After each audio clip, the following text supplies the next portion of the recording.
Kasi meron talaga tayong objection doon sa naging mga proceedings or nature ng mga proceedings sa kinoconduct dyan. Yan nga po yung naging sanhi. Kaya tayo nag-file ng petisyon sa Korte Suprema questioning yung proceedings dahil sa aming pananaw ay hindi na po saklaw ng initiation ng impeachment ang nangyayari or kahit ihanlin tulad nila sa preliminary investigation. Ang pananaw kasi natin venturing into trial na po kasi. Reaction, TVPA's nagbabalik reaction. Napakaganda po ng pag-uusapan natin ngayon mga kareaksyon. Si Attorney Melvin Matibag. Ang NBI Director mga kareaksyon ay talagang nakarma na. Ang karma po ngayon ay dahil pa digital, parang fiber optic ang karma ni Matibag.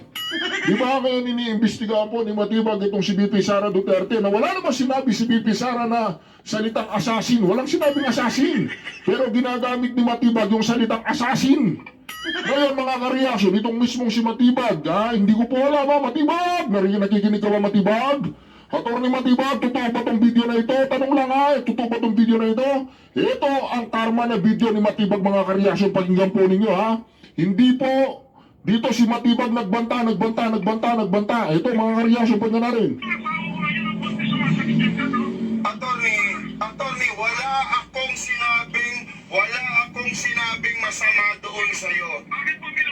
Ito po mga kareaksyon, si Attorney Matibag meron siyang kausap dito. At itong video na ito ay isang katanungan lang kay Matibag, ito ba ay totoo o hindi? Kasi Mel Sabio, nako mga kareaksyon, hindi ko alam kung ito si Mel Sabio Nako.